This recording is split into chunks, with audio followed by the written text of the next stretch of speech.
And బయట ఇప్పుడు యూట్యూబ్లో వాటిలో వస్తున్నాయి మేడం. ఇప్పుడు రామకృష్ణ గారికి బిఫోర్ వాళ్ళ మరదలతో మ్యారేజ్ అయింది, తర్వాత మిమ్మల్ని చేసుకుని వదిలేశారు. ఇప్పుడు రీసెంట్గా ఆవిడ అక్కడ గుడి దగ్గర భిక్షాటన చేస్తున్నారు. ఇది అది బయట టాక్స్ అలా ఉన్నాయి మేడం. అది రాంగ్ న్యూస్ అండి. లేదండి, ఏమీ లేదండి. ఇదంతా కావాలని ఇప్పుడు యూట్యూబ్స్ వచ్చేసిన తర్వాత సంథింగ్ ప్లే చేస్తున్నారండి ఇవన్నీ. అదంతా ఏమీ లేదండి. నాకు తెలిసి, నాకు నిజంగా తెలియదండి. ఒకవేళ ఆయనకి ఎవరైనా ఉన్నారేమో కానీ నాకు తెలియదు. కానీ బట్ అలా ఉండుంటే నేను మ్యారేజ్ చేసుకోను అసలు. ఆయనకి ఎవ్వరూ లేరు. ఒక అన్నదమ్ములు, 4 అన్నదమ్ములండి. వాళ్ళ వదినలు, మా ఆయన 2, 4 అన్నదమ్ములు. వాళ్ళ ఫ్యామిలీ వరకు అంతవరకు తెలుసు, వాళ్ళ పిల్లలు నాకు.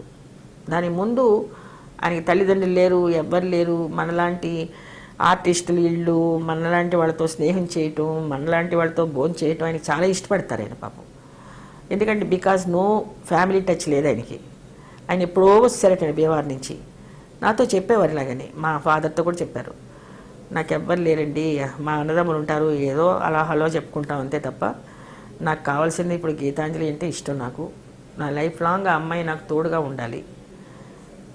మాకు బిడ్డలు పుట్టాలి, మంచి బిడ్డ పుట్టాలి, మగపిల్లలు కావాలి, అది కూడా ఆడపిల్లలు ఇష్టం ఉండదు అనేది.